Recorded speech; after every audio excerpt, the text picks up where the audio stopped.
Now, the Three Martini Lunch with Greg Corombos and Jim Garrity. And welcome, everyone, to the Friday edition of the Three Martini Lunch. Along with Jim Garrity of National Review, who's also the co-author of Heavy Lifting, I'm Greg Corombos of Radio America. Good, bad, and crazy martinis for conservatives today, as usual.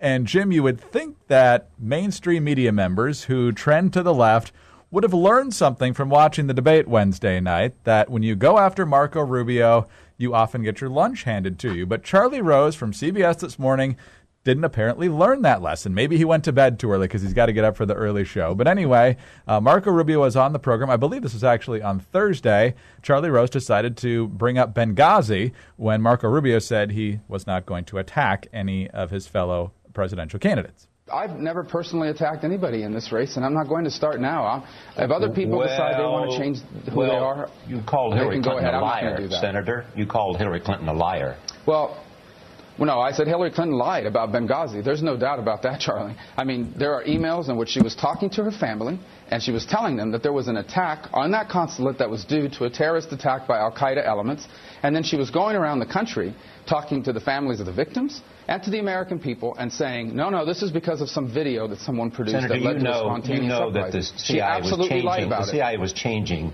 its own assessment of what happened there during that time zone. That's not accurate. It was clear from the very early moments after that attack that it was not a spontaneous uprising. It was a planned attack, well orchestrated by people that brought armaments to that attack that you would never see as part of a spontaneous uprising. What was very clear is that from the very early moments of that attack, she knew that it was a terrorist attack, as she shared by email with various people.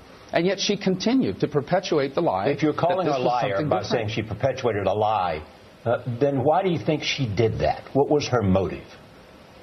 Well, that's very clear why. Because they were in the middle of a 2012 re-election in which President Obama had made the claim that al-Qaeda was being defeated and on the run, and this counteracted that narrative. You were saying, Senator, that Hillary Clinton lied because she wanted to help Barack Obama in his re-election campaign.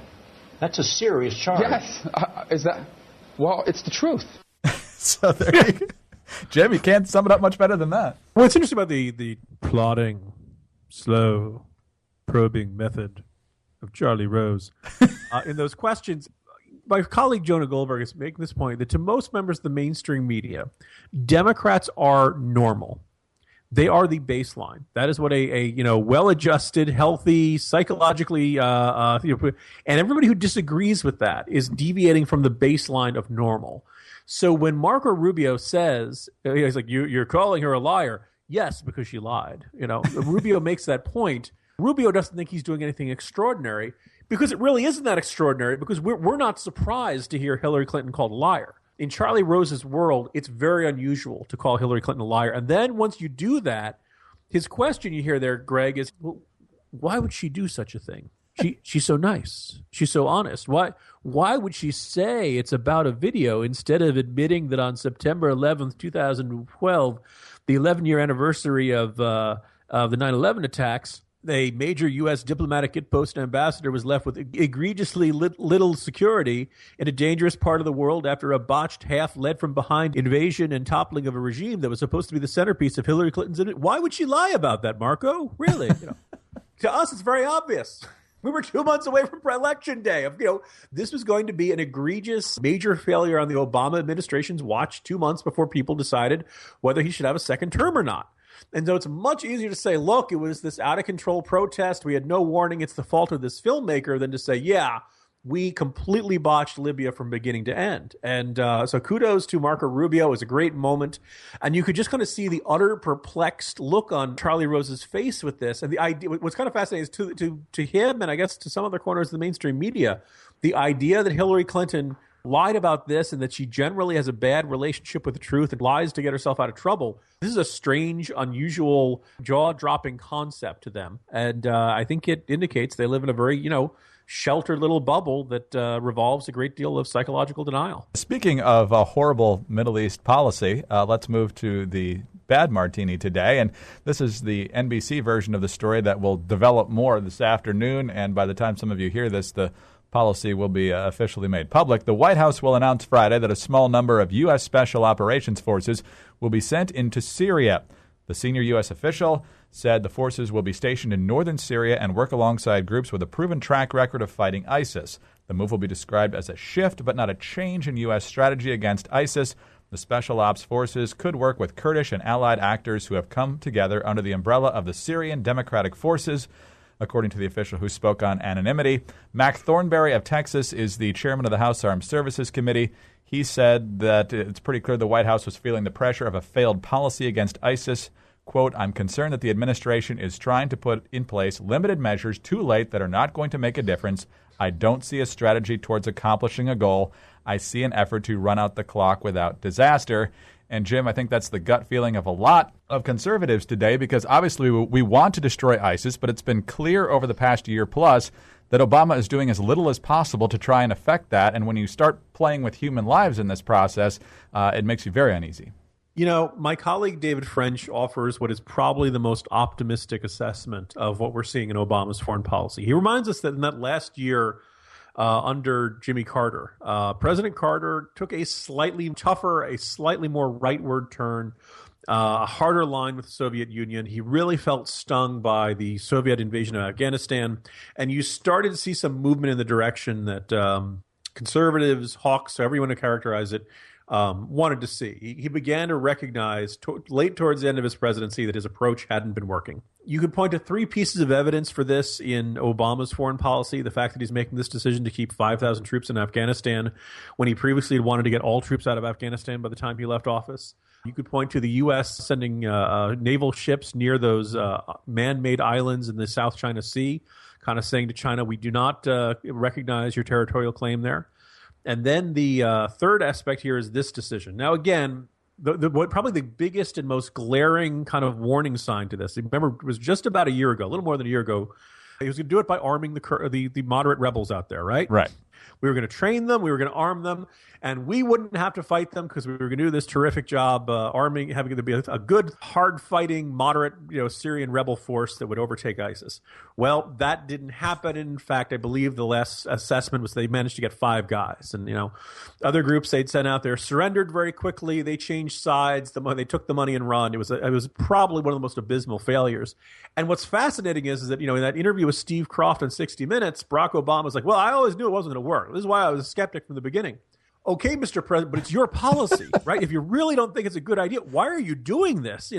Well, sometimes you got to try new approaches. If this is just we got to do something in order to look and sound like we're doing something. If this is meant to win a news cycle, this is really not going to improve U.S. national security very much at all. And this looks like window dressing, or maybe even a dangerous half measure. If you're going to take the war to ISIS, take the war to ISIS. Don't do this halfway or piecemeal.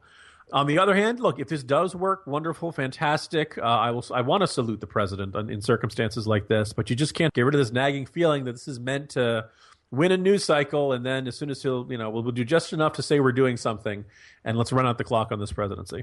On to the crazy Martini now. Jim, and if you can remember all the way back to September, there was a Rolling Stone article that quoted Donald Trump when Carly Fiorina came on the TV as saying, look at that face, and explaining, can you imagine that face being president for the next 4 or 8 years? And he got a lot of grief for it from a lot of different sectors. Carly Fiorina absolutely destroyed him in that second debate on that particular issue. And Trump took a lot of heat from prominent women and some men everywhere, including on The View. So it's very interesting that on Thursday's edition of The View, they decided to make fun and very harshly of Carly Fiorina deciding she needed to smile more in the debates. Here's how that went.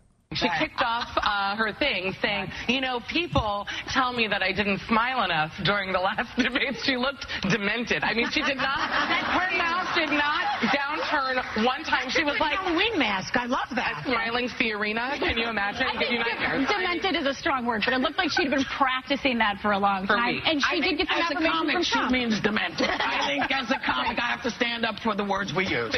So demented and a Halloween mask when Carly Fiorina smiles. Even Brooke Baldwin, a certainly left-of-center anchor over on CNN, would not stand by and let that go. Double standard much? First, people jump on Trump for his comments in Rolling Stone about Fiorina's face. He followed up at the debate saying she was beautiful, which, by the way, a lot of ladies didn't like either. Why do we have to talk about her looks? Because she's a woman?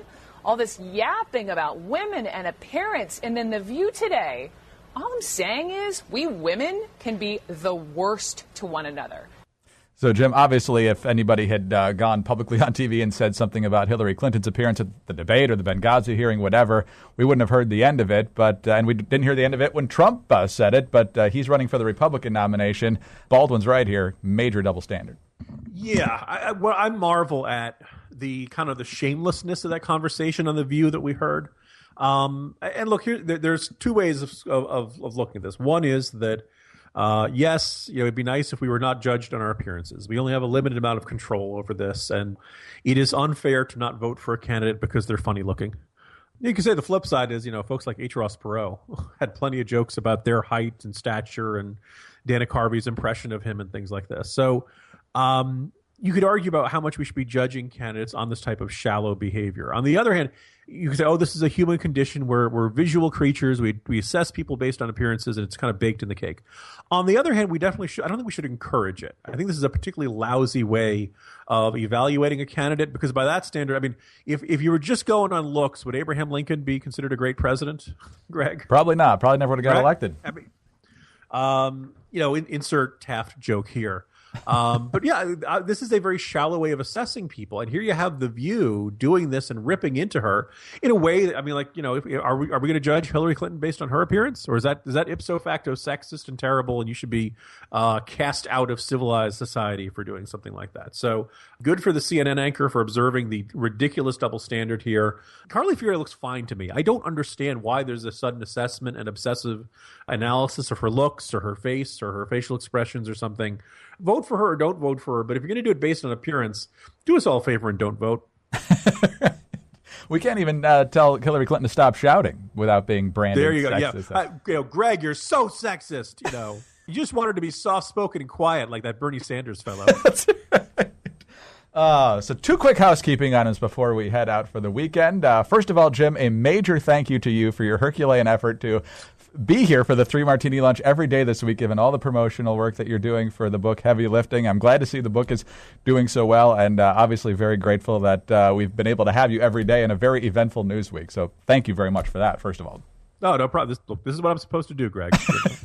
Well, it's good to know that, yeah. Let's let the listeners think that this has been easy and that you haven't heard me swearing every time we call up. So.